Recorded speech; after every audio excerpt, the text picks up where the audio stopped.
Hello, everyone.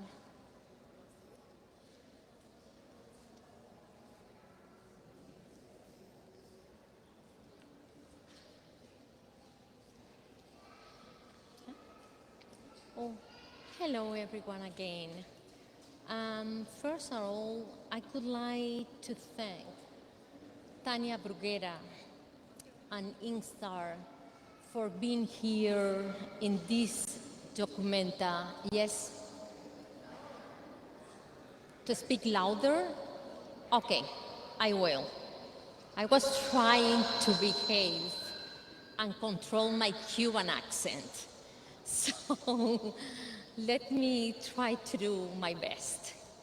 So I would like to thank Tania Bruguera and INSTAR for being here in this documenta.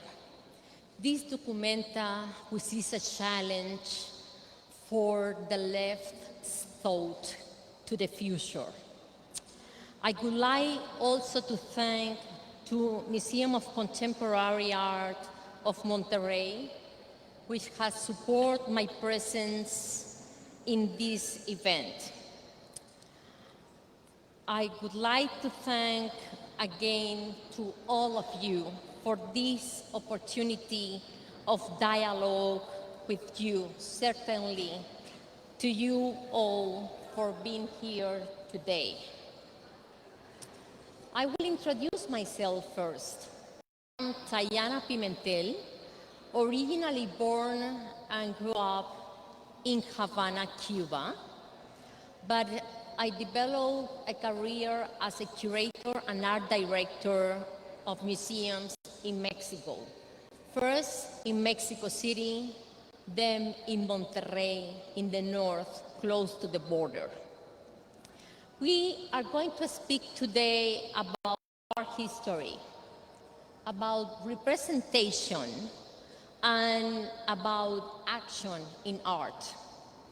We will think in this classic idea of being in a revelation, in always being thinking on how we can change the world.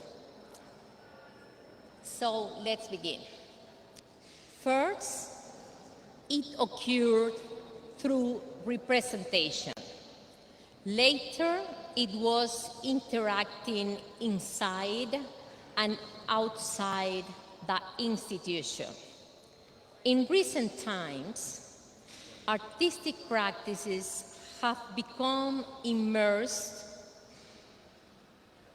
in the interstices of activism. The truth is that contemporary art gained a transgressive position before society, culture, and the institution. In the other words, as Andrea Emelife points out, the sense of protest against the status quo is inherent to art. One of the first referential political positions for Latin culture is that of the shooting of May 3. Do you remember this fantastic painting of Francisco Goya? Yes, right? Okay. So, painted by Francisco Goya in 1814, a painting where he portrays the massacres perpetrated by the Napoleonic occupation. It is known that this well-known work of Goya inspired other political positions toward the end of the 19th century. And this is considered one of the first revolutionary representations in art for breaking away from the codes of Christian representations in Western paintings, but also for Goya's exaltation of the act of protest, a testimonial painting that could in turn be considered an antecedent of war photography. Goya began a tradition of change, of critical positioning in the face of history, which towards the middle of 20th century became an artistic canon. However, this emergence of art in the public sphere has a long process, and we could assert that its first hasty dialogue occurred before the institution that embraced it. That said, the interventions of Christo and Jean-Claude evolved from those small graphic art drawings and objects to make a deeply political and environmental statement, achieving the recognized grabbed Reichstag. Hans Haacke removed the foundation of the Museum of Modern Art in New York when he questioned the silence of Rockefeller in the face of the war of the United States in Vietnam, generating one of the pioneer movements, the institutional critique, that gave us the right to destabilize the discourse of power. But Haacke introduced art to a problem that not only positioned artistic creations against institutional hegemony, but opened a field of possible encounters between both actors, which is mean the negotiation. Let's say that institution, artist, and the figure of the curator as an intermediary open then on the loopholes of the negotiations. Somehow, Haacke has told us how to empower ourselves in front of the institution. But paradoxically, he showed the institution the way to establish bridges, leading it to gather even the most radical positions. There are naivetes in the constructions and artistic discourses after Haacke, but neither do they exist on behalf of the institution. Censorship, therefore, is an act that makes us responsible for both spheres of the artistic practice. In this same sense, Marta Minujín, the Argentinian artist, carried out her 1974 happening at the MoMA in New York during a tribute to Picasso when he passed away. She appeared to kidnap a small group of attendees to the institution who had previously agreed to participate, to offer them a series of experiences different from those that the museum took place during the concert performance that she did within the institution. In other previous works, Minu Code, 1968, originally commissioned by the Center of Inter-American Relations, today America's Society in New York, explores social codes in groups of leading figures in the arts, business, fashion, and politics in New York. through a series of cocktails parties and happenings, generating a strong criticisms of positioning of social classes regarding the art world. You can see this piece which I'm talking about, Minukin piece, at the new curatorial statement of MoMA permanent collection. Other steps were taken by women and men artists in that second half of the century, of the 20th century, in relation to transgression as a lawful right of the creator.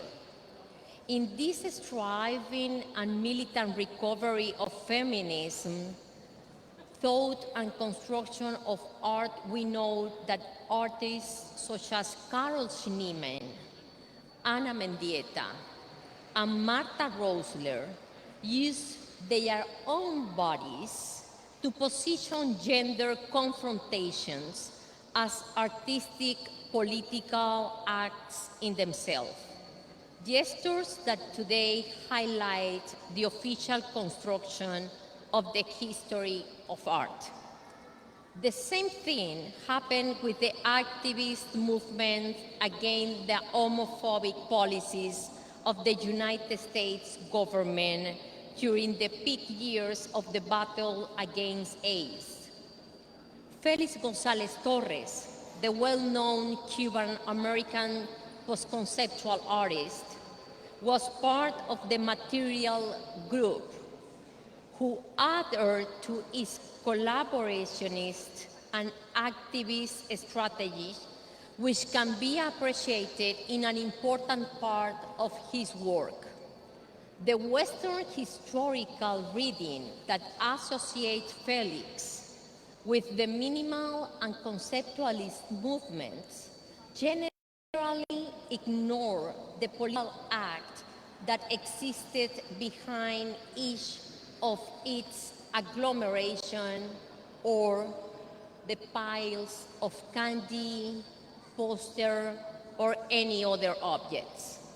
In addition to his active participation in the political movement of the moment, Felis' work contains a political demand, the kind of revision that Gonzalez Torres brings forth entail that we take a moral and political stance in the face of the conservative public policies of the American government of the 80s.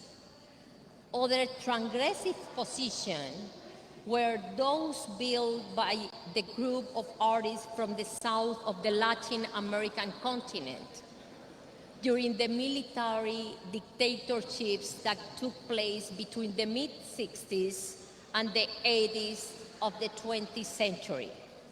Eugenio Dittborn, the Chilean artist, found in email art the strategy to face the communication restrictions imposed by the Pinochet dictatorship. His airmail paintings allowed a highly critical world of the regime to appeal to the most institutional squares of the West. Elio Itichica, for example, used dance as a visual and political strategy, making the body a device of performative experiences in the favelas of Rio de Janeiro, in which he summoned the public to generate bodily movements with his parangoles. Parangoles is a kind of dress that people use to dance. So Oitichica guide their public through wearing these parangoles. It's the kind of dress.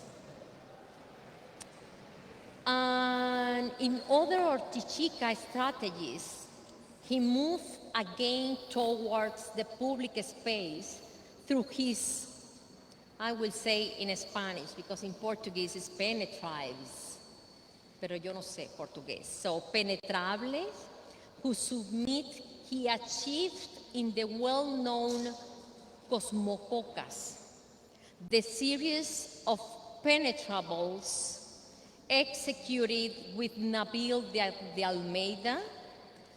Is an important filmmaker from the subculture in Brazil that today are in the collection of the public park of Inhotim in Brazil, in which both artist and cinematographer sublimated the art-life duet by generating a series of drawings traces with cocaine, one of the most extreme and honest gestures that until today are known in art.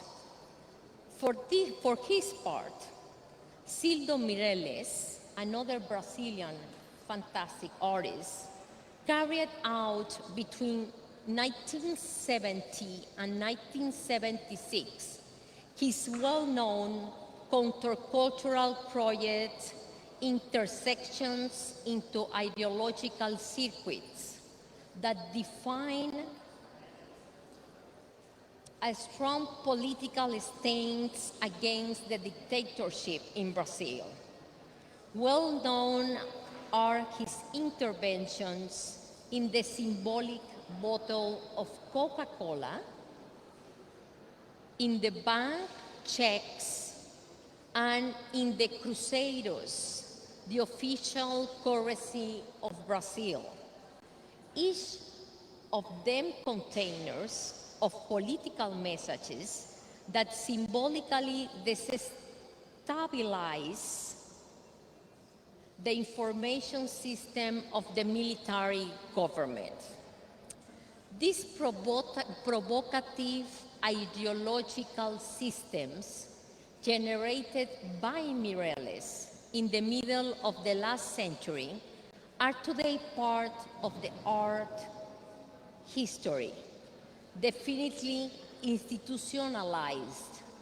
They have been taken out by the young Cuban artist Hamlet Labastida, called, and therefore aware of the background of Mireles, to propose a new ideological insertion now in the Cuban peso. Currency abuse by the different moments of economical correction of the impoverished island, Labastida's artistic proposal, which of course correspond to a strategy of demand for social change, was the excuse used by the Cuban of the Republic of Cuba to bring the creator of these and numerous other works that are located socially and ideologically in relationship to totalitarianism, to political prison. The rest of the story we know, and the artist is in this documenta, Hamlet. Thank you for being here, it's my honor.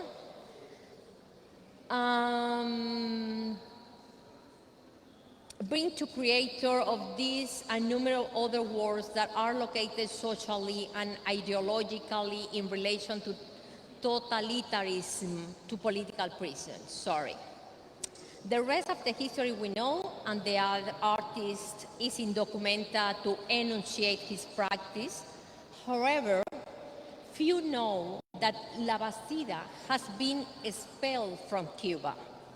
He has become an expatriate who cannot return to the country because he could suffer imprisonment. It must be understood that an expatriate for Cuba is not the worker who, as a result of globalization, migrates in search of better working conditions. In Cuba, the expat is an individual who is prohibited from receiving the special permission granted by the government of the Cuban Republic so that Cubans can live outside and return, either to visit, to work, or to live inside.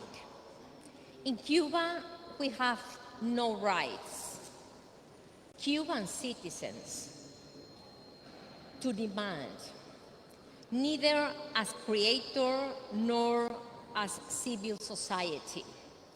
We have returned to the darkest epochs of the dictatorships that have permeated the political system since the 20th century. The march or the riots that took place in September 2021 of a civil society that proposed adequate food and economical and political change, and they emerged naturally and randomly in many cities and towns of Cuba, triggered that thousands of Cubans today suffer common prison. Among the prisoners with sentences of more than 5 years in prison are minors and artists who have been positioned their critical speeches within the artistic parameters. As a way to protest against the guidelines of a government that betrays any revolutionary principle, even artistic, cultural, economic, or social. Putting the voice out there in the public space is a crime that leads to prison in Cuba, either to advocate for gender rights, primary survival needs, or to demand a conversation with an authority. In other words, the negotiating strategy we learned from hacking, a strategy that even the Cuban Cultural Institution itself has assumed, has disappeared. Today, it is replaced by confinement,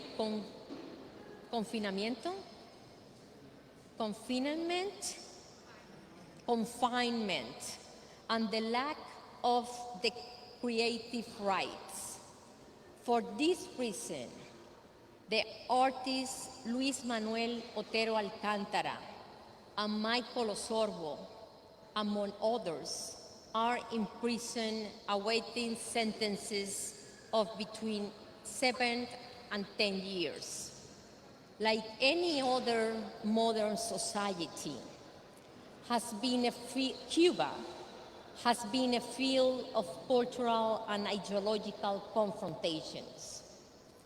In terms of the institution, art was a terrain that was still conceived as one of negotiations, where each party yielded and or stretched the rope in order to find critical space to occupy. Hence, since the 80s of the 20th century, Cuba has generated a continuous artistic movement focused on a critique of socialism. Let's say that the negotiation between cultural politicians, artists, and cultural agents, and the individuals at the highest level of government themselves has never been a wasteland, but one in which projects such as the Castillo de la Fuerza, Castle of Force, and Arte Calle, street art in the 80s, or La Cátedra de Conducta in the 90s, is the conduct,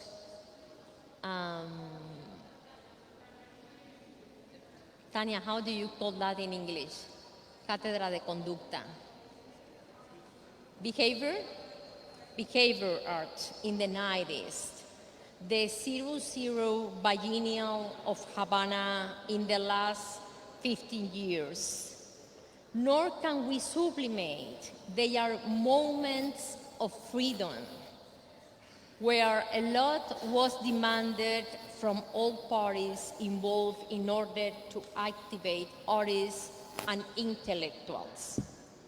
Cuban cultural and artistic agents are generally migrants. A post-Islamic or Icelandic discourse has been built that resort to criticisms as the only possibility of existence, at the risk of being aestheticized. Today, we live a change. Some creators, artists, musicians, playwrights, etc., have decided to stay and maintain their struggle for change from inside the island. This new confrontation revealed the government's dark side. If you don't go into exile, they will banish you. A colonial term to expel opponents to the oppressive government, but at that time, in the 19th century, they couldn't return to the island without the permission of the Spaniard Captain General. Today, if you don't accept the banishment, they send you to the common prison between 10 and 20 years. Thank you so much.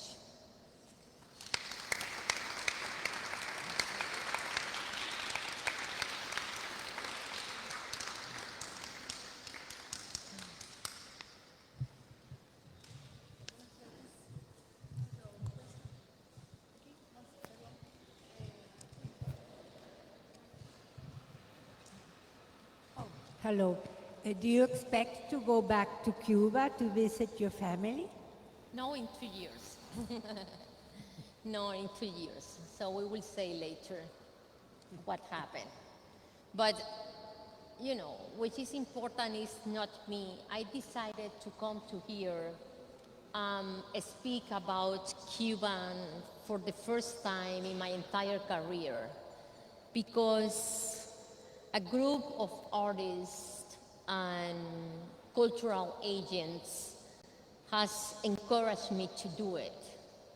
And because of Tania, Hamlet, and all this group in here, and position the art history in Cuba, is just not probably the best person for being speaking on the name of my colleagues, but I could do it. And I have the chance to do it. I think it was a responsibility to me. So, you know, you can see in here all the discourse INSTAR has organized for us. And this is just a part of what they have been doing in the last years. And you can see also the independent program that Sandra Ceballos, another Cuban artist, and Ezequiel developed for a long time. And thanks to all these independent projects, and thanks to all these holes that we found as a professionals, is that we can have this critical position in Cuban art scene.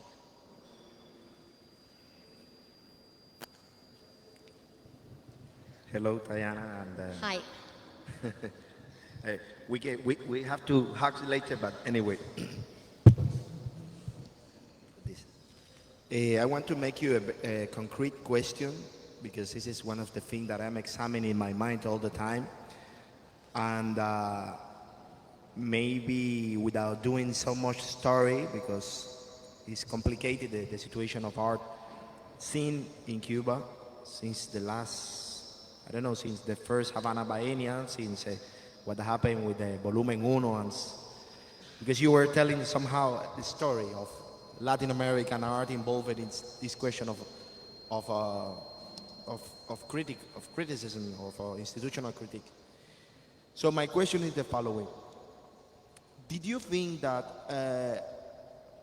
this neglected area, because to tell That what? this the neglected story of art involved with activism in Cuba, art in the resistance, art in collective,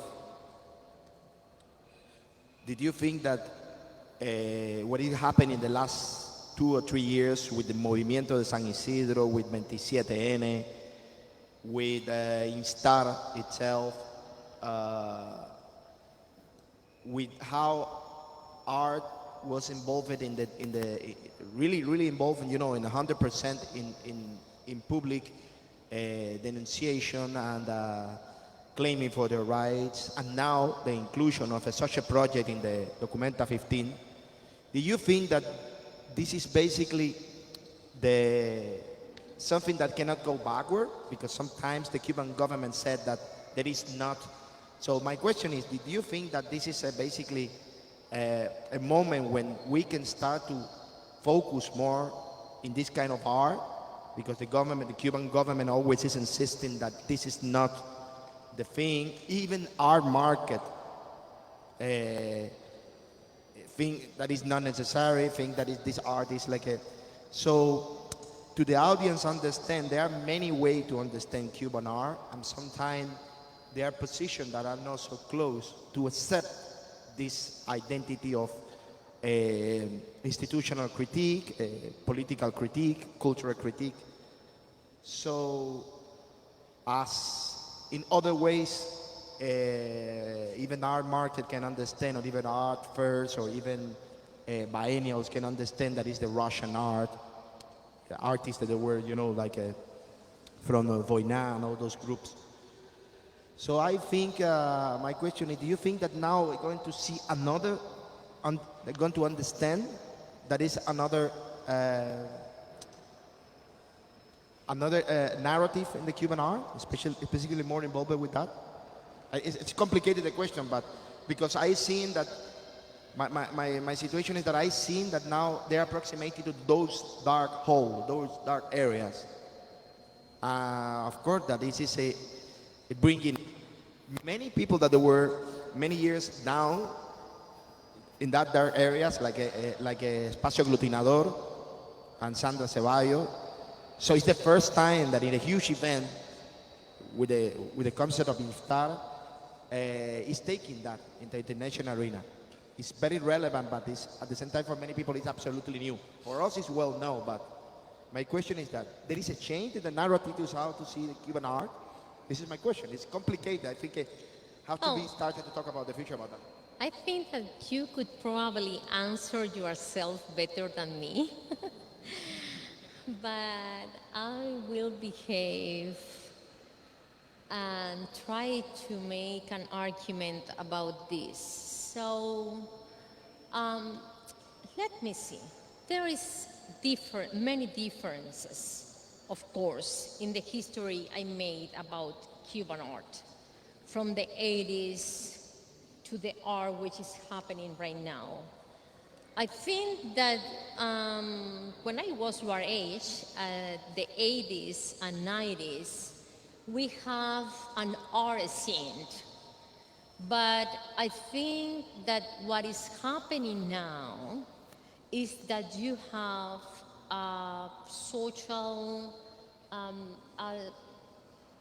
a civil society looking for changes. And art has become a parallel situation to this social society.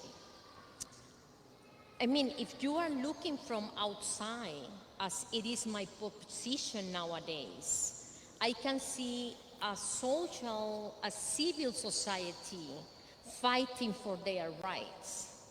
But as an art historian, I know that there are many artistical positions fighting for having a critical discourse in this new era.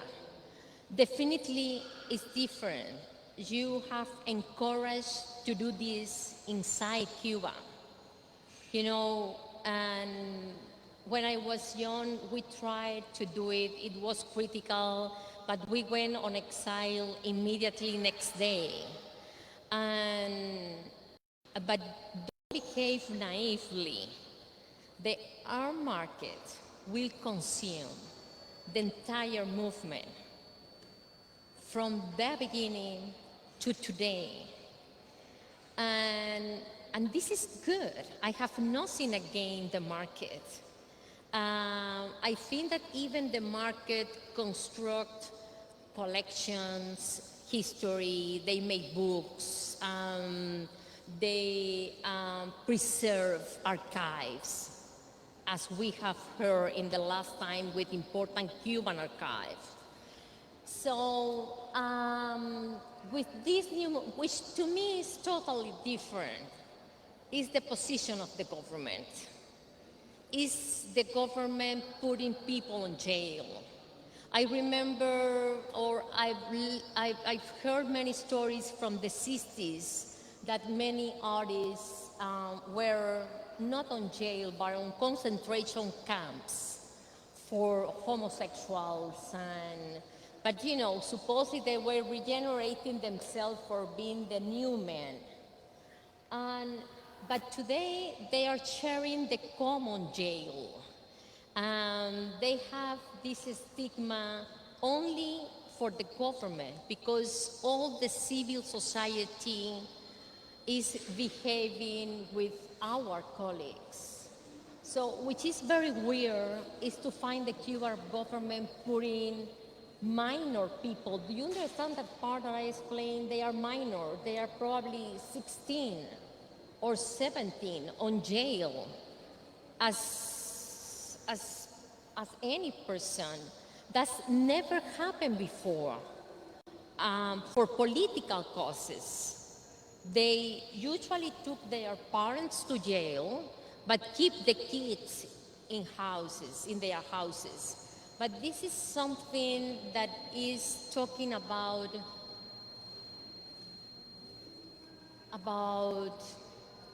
es el miedo. It's the fear they feel.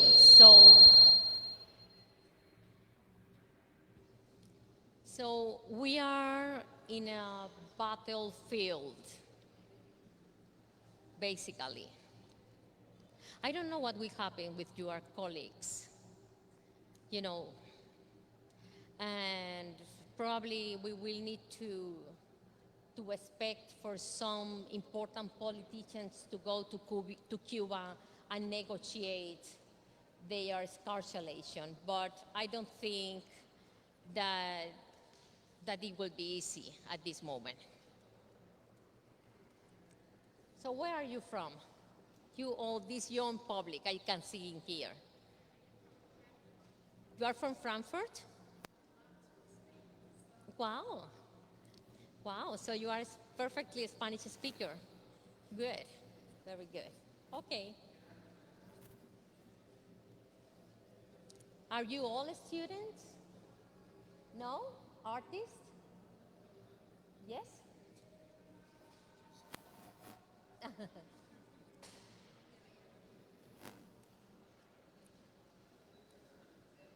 Well, Tania, so again, thank you so much for being here. It's an honor to be talking to you on Monday in Castle. Tomorrow I'm flying back to Mexico. If any time in Monterrey, please just lock the door at Marco Museum.